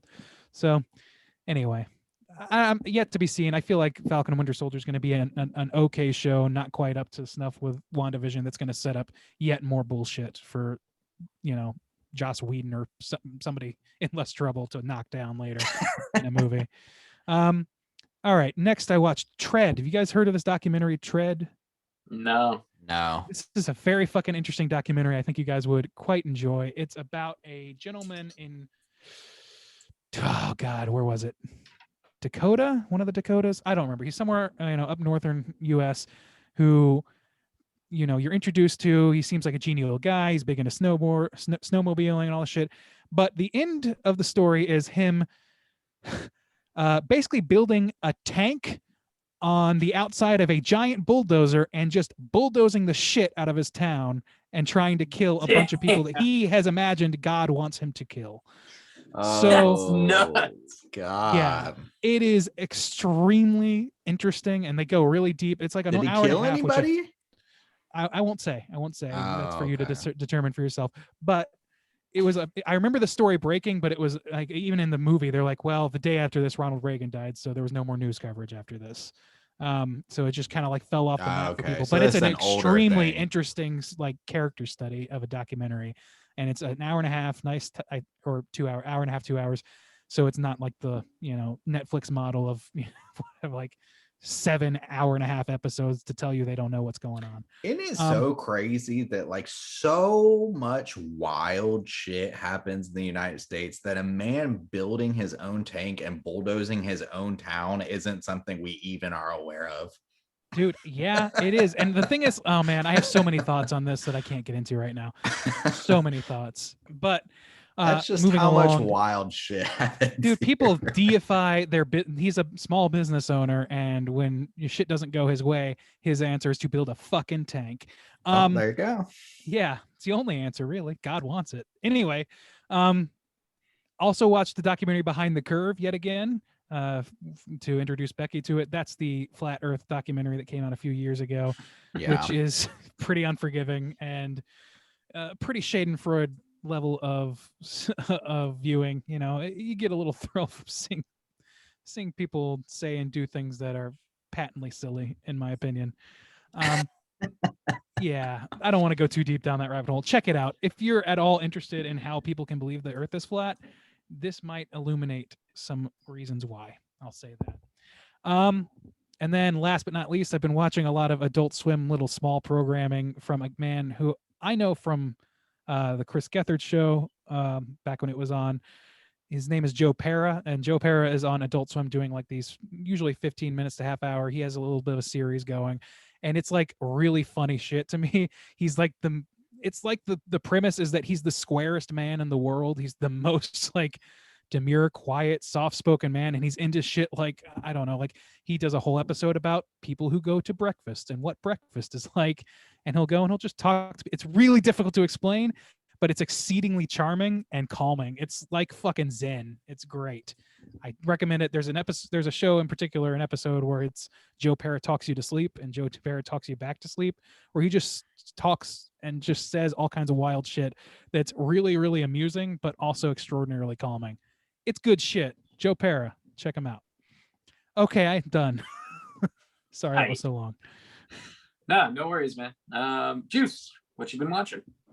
I watched that Blockbuster, the last Blockbuster documentary. And it was cool to see where Randy used to live. Bend, Oregon. Bend. Well, I passed through. I didn't live there. I lived in Oregon, though. Oh, I thought you did live in Bend. Okay. No, we passed through on the way to check it out. Okay, never mind then. was a good Scratch ways that from the record. It's a beautiful place, though. Yeah, it was cool. I liked it a lot. It made me like kind of sad in a way, like people talking about Blockbuster, but it also was very interesting. Like the idea of like how like rental stores even kind of got started and how they had like a court ruling about it and stuff, how like expensive movies were back in the day when they first got released, and like the movie theater or like the movie studios impressions of like why you should pay so much for a movie and stuff. Like they were charging like $100 for a movie because they're like, yeah, you can just show this at your house and 100 people go out, or not really, but yeah. So that was interesting. I enjoyed hearing that kind of history that I wasn't aware of and wasn't like alive for. And then it kind of made me sad because even our college days and stuff, man, we did some Blockbuster runs for sure. Oh, yeah. I mean, growing up as a kid, getting the SNES games and the 64 games, and you guys were telling me all about that, and I just felt it in my soul, Oh yeah, it just resonated with you. Yeah, You really got an old resonated soul, with me. young body, old soul. So yeah, it was a good watch. So I told you guys I watched that show about the glass blowers that they made that, and I really enjoyed that show when I watched it. And so I kind of got in this like rhythm, or just like my routine of the kind of day to day. And so once it was done, I was seeking out other kind of almost like feel good reality shows where people just create shit, like, and just kind of do that. And so I ended up watching an interior designer show where they just like had to decorate interior, and I really enjoyed it. It was British too, so super British. And now I'm watching the British Bake Off, or whatever that show man. is. Yeah. Speaking of Zen, Yeah. that It's shit so is a Xanax. It's so pleasant to just watch people create, and all of those things, the glass blowing, obviously, but like I'm really bad at interior design as far as colors and shapes and textures, and that is not my forte. And now baking, like I don't like bake so well, so it's just cool to see people do like amazing shit that I cannot do, and it's also just peaceful and kind of helps with my day. So I usually like do a workout while I'm watching like chill reality television. Interesting.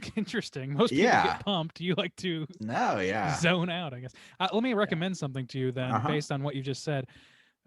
There's a lot of these channels now, but there's a guy whose YouTube channel is called Primitive Technology, and I'm pretty sure I've brought him up before on this channel. But basically, it's like a narration-free, just strict video of this guy. I think he's an Australian guy, maybe New Zealander or something, who just goes out into the woods and will build like a fucking mud hut, like using primitive technology, as the title says.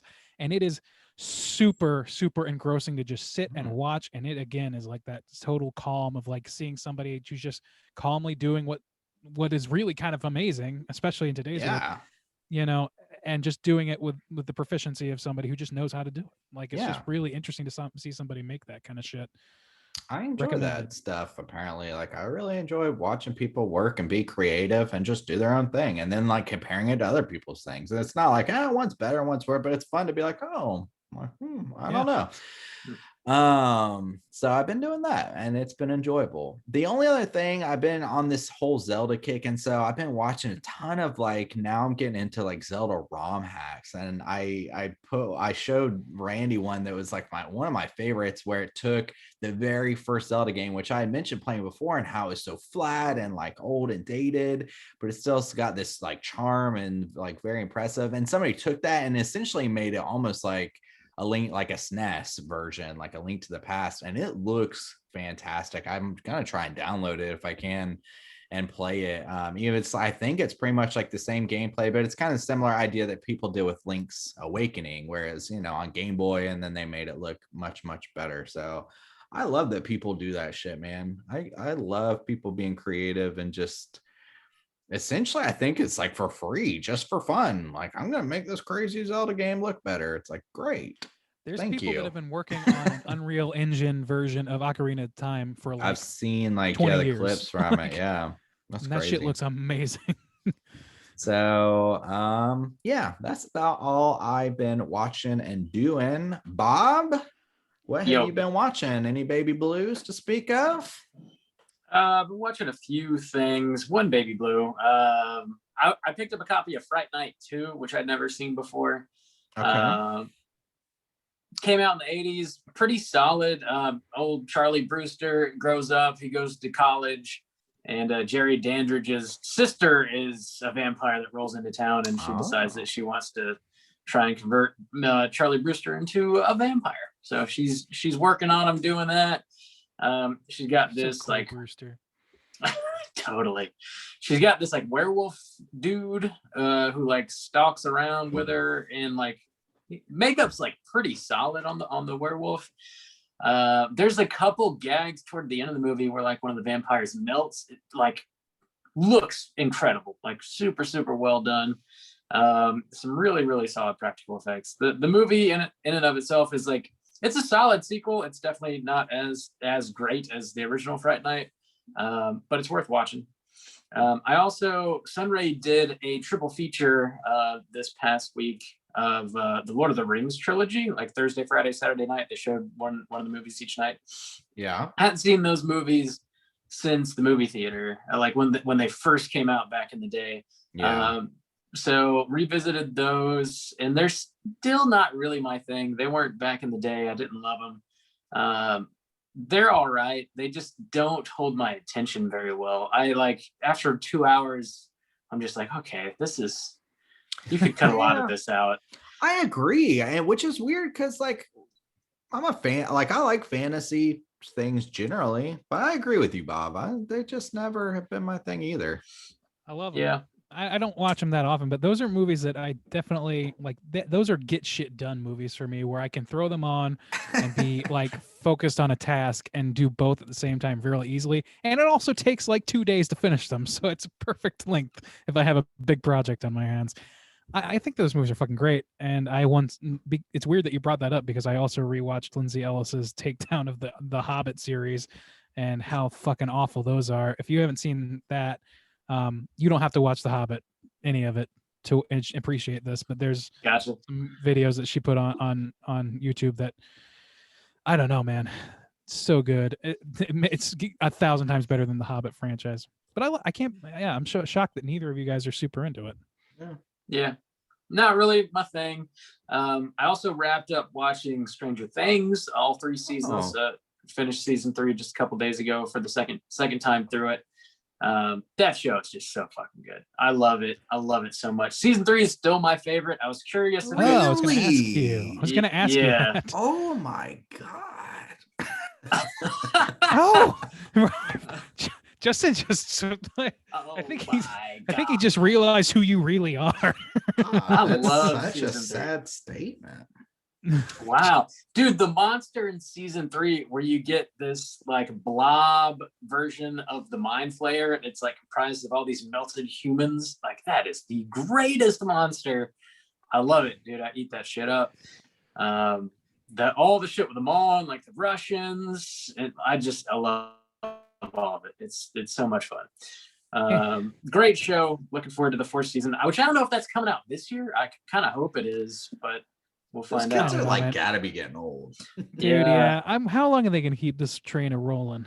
I don't know. Not too much Just don't longer. They know. can't really. Well, I mean, no, they definitely. I mean, like, fucking Princess Leia was in a Star Wars after death. So I mean, Wow. I don't True. think that there's any end to the gravy train. Even if they have to like pass it on to like other kids or whatever, it's gonna keep going probably way too long.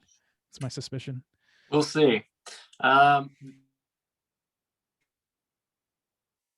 only other thing I also watched that last Blockbuster documentary. It's a little sad, but also pretty feel good. It just like made me miss Blockbuster pretty hard. That shit. Yeah. It's nostalgic, man. What's the thing you rented way too many times at Blockbuster? I'm gonna pose this as the voicemail question too. It's a good question. For I me, don't it was know. Toy Story 2 for Nintendo 64. I almost beat that whole fucking game, and that is a really good game for a licensed Disney video game of the time. I don't remember renting the same thing over and over and over again. No, I rented Not that, and then we particularly. also, as a family, would rent Clue over and over and over again before we I ended don't up owning it. remember. I remember I rented Hatchet twice.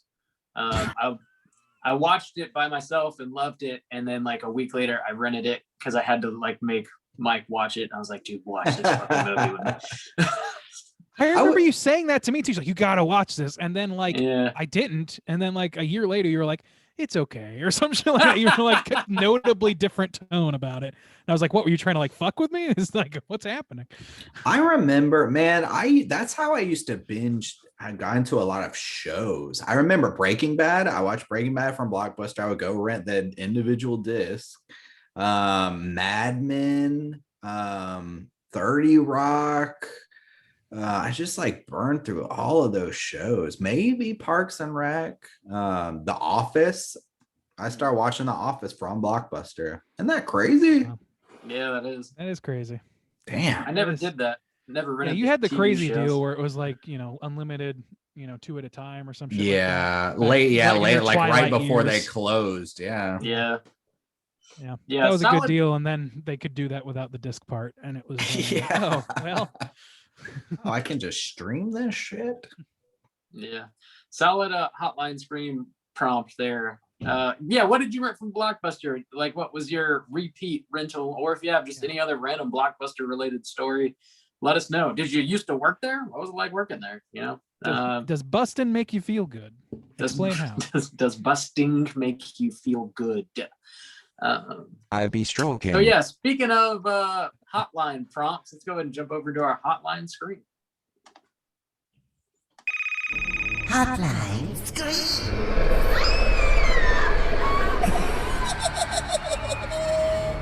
If you are listening and would like to call in and leave us a voicemail to be featured on next week's show, hit us up at 904-638-3231. We got 3 voicemails this week. Believe first up, we're going to hear from Miles. Let's hear what he has to say. What's going on, guys? It's Miles. I actually forgot to call in last week. I think it was Soji who asked me why I picked The Howling 2. It's a nostalgic movie for me.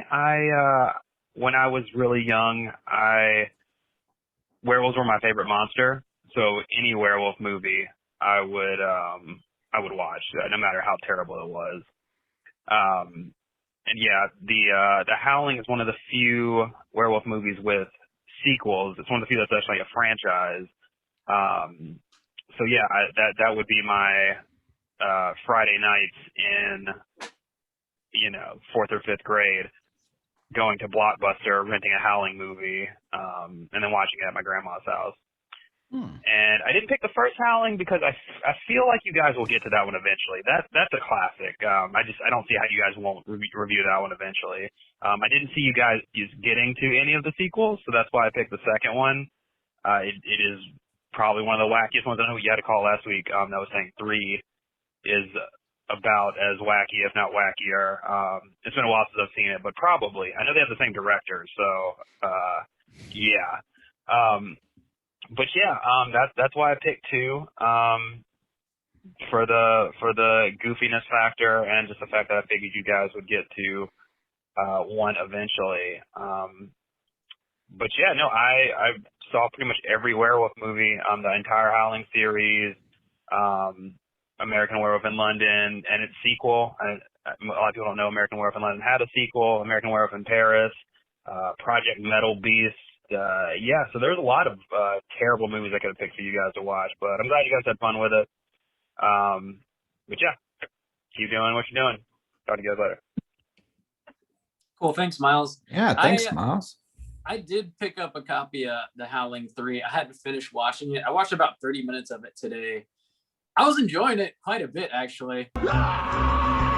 It is very silly, very dumb, but I'll finish watching that this week, and I can report back fully next week.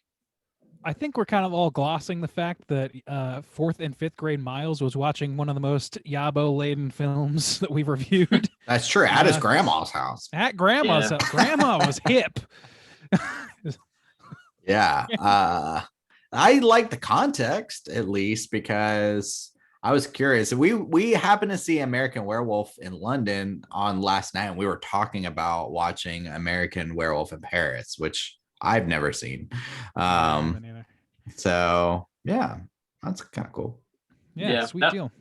Never seen Paris, heard it's terrible, but but a well-reasoned response for why Howling. Yeah, I appreciate that for sure. Next up, we are going to hear from Chris. Hey, Straight Chillin' crew. This is Chris from Phoenix again. So I saw that the baby was being talked about, that was the next episode. Listened to the episode, or I watched the baby, which I do, for movies that I haven't heard of before that you guys cover. I try to watch them and then I listen to the episode. So I hadn't heard of it before, watched it, listened to the episode, and then after my voicemail last week, and then you guys had asked for an opinion on the baby, being in this profession. So rest assured, I think you guys were spot on as far as, just the film not really having anything to say.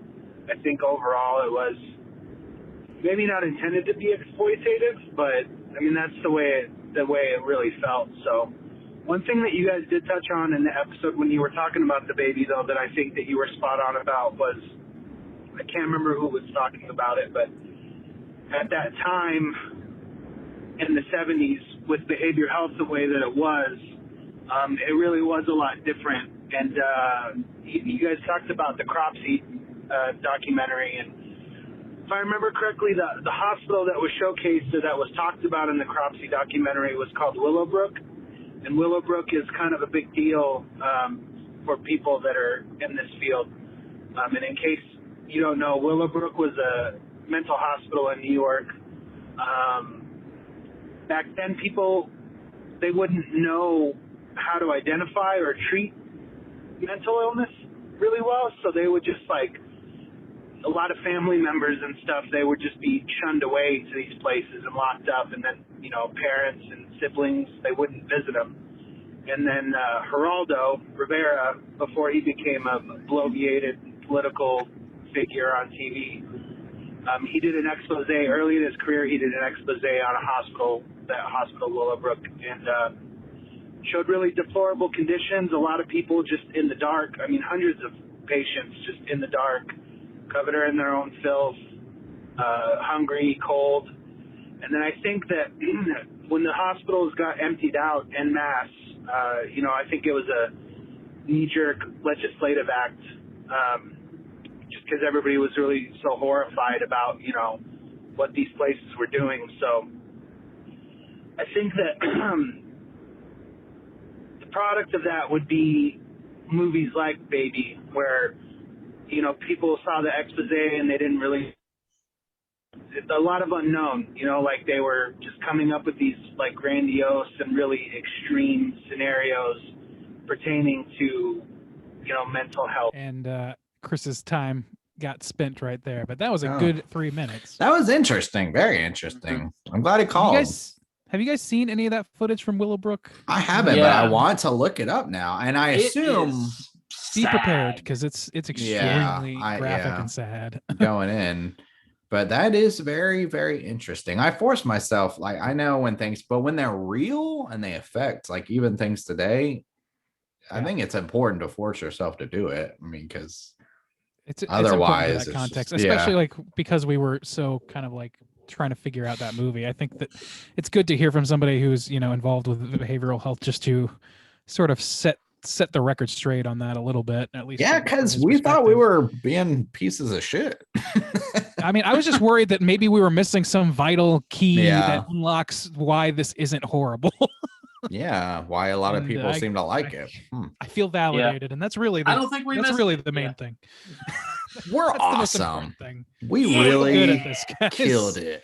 I'm not even going to ask for validation anymore. I'm just going to assume it's given. Yeah. Thank you, Chris. That was really, really good. And, you know, please keep calling back, dropping those kind of nuggets on us. It's really, really good for us to hear from people with those sorts of credentials, and just keep us from being too blowhardy ourselves. Speaking of bloviating, Jesus. Yeah. Thanks for dropping some knowledge on us, Chris. Feel free to do so frequently. Last but not least, we are going to hear from Michael. That's what he has to say. Hey, what's up, guys? Michael from Horrorpocalypse here. Wanted to call. I just finished your baby episode. I actually stopped probably about a minute before it ended because I needed to call and get some stuff off my chest. First off, stay very, very, very far away from Howling 3, The Marsupials. You know I like bad movies. I had a friend who 20 plus years ago, when I was writing movie reviews for my website and everything at that point in time, recommended Howling the Marsupials and said that he would never watch it ever again, but he wanted me to watch it. So I kind of forced him to watch it with me. And probably about a year later, he committed suicide. Just trying to make light of a very serious situation, but he recommended that movie. It's always going to have a special place in my heart because of him, but it is a very, very horrible movie. I do not recommend it to anyone else. It's really bad. The other thing, I completely forgot what I was going to talk to Daddy King Bob about, but I guess I just wanted to call and give you guys that information. Then, if I remember, I'll call again next week. I know the one call per person rule, so I'll try to limit it to next week. Anyway, guys, thanks so much for everything you do. You're fantastic. I appreciate all of you. Zippity zappity and hell yeet and yeet mesquite. So thanks, guys. Have a great one. He got us all. Look at that. Yeah, Bob, Wow. your catchphrase is catching on too. Totally. Mine catchphrase. Boy. That took a heavy turn there for a minute. Thanks for sharing that, Michael. That's Michael. Yeah, that's no joke. Sorry, And we sorry about your friend. That's super sad. Yeah. But thank you for letting us know the dangers of Howling 3 with such virulence. I mean, I've already started it. and, Bob's in there. So for Michael to say that this is a bad movie that he does not want to watch blows That my carries mind. weight. Knowing the shit that he has made us watch in the 30 minutes that I've seen of this movie is like already better than anything that he has made us watch. Oh, Michael didn't get a spot either, did he? No, he you didn't get one. missed out. Next time. Yeah, as it just so happens, someone who knows Bob closely got one. So There's no insider. we're looking into foul play as we speak. We know you've been stupping Hydraberg, Rob. Get over yourself. All It right? just so happens I saw Rob get way too tore up last night, get whisked away quickly. Yeah. Pumped by for Hydraberg to the information. daddy lair. I have a daddy kink. Yes, we know, Rob. Jesus Christ. Listen to my kinks. Yeah, Michael, figure out what else you were gonna say to old Daddy King Bob, and then call back and let us know. Yeah, I'll finish up Howling 3 and talk about it more next week. I'm kind of excited now. There's a lot of hype around it. Ooh, let's see what happens. Around here, that means big money. Huge money. Again, if you guys are listening, want to call and leave a voicemail, hit us up at 904-638-3231. Share your blockbuster stories with us. Yeah. We want to know if busting makes you feel good. Did you steal anything from Blockbuster when they went out of business? I did. Nah, I didn't. And by steal, I mean, did you rent something and then they went out of business and you just kept it, knowing that there's no way that they could? That's you're just like picking shelves apart. I did. I actually, the guy in the documentary, he was smart and did games.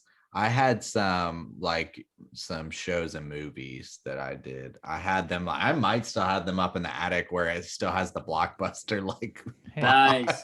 Be kind, rewind, man. Yeah, I mean they were DVDs. Rewind that DVD. Be buddy. kind, rewind. They were steel books, but I mean, you know. Totally. They weren't baby blues, so who gives a shit? Totally. Titanium books. How was the transfer? It was dog shit. I mean, they're just steel, you know. Mm-hmm. That is gonna do it for us this week at Straight Chilling. We'll be back next week with a brand new show. We're gonna be talking about a new release next week. Finally gonna be watching Godzilla vs. Kong, which is exciting. I'm excited to watch it. It's going straight to HBO Max as well as limited theatrical release. So slam your eyeballs into that. Are we doing the double feature with the Snyder cut? Oh, that's God. a golden double feature. Yeah, talking about long movies, fucking 4 hours for that thing. I don't know that I have the patience. Straight to HBO Max. Jesus, it's amazing what people can accomplish by complaining really loudly. And let that be a lesson to all of you. Yeah, just complain. Yes. Yeah, complain to us constantly is what Justin wants to happen. That's what we need. Bob will take care of it, I'm sure. Yeah. Yeah. Thanks for gatekeeping, Bob. You're appreciated. Real trooper, Bob. Daddy Kink Bob's on the case. Don't worry about it. Godzilla vs. Kong next week. Until then, please rate, review, and subscribe to us on iTunes. Hit us up on Twitter at STR8_chilling, on Instagram at Straight Chilling Podcast. You can send us an email through our website, straightchillingpodcast.com. If you want to join in on the daily Slack channel conversations, let us know on one of those social media outlets. I'll send you a link so you can join in. Until next week, don't forget to keep chilling. Arrivederci, baby.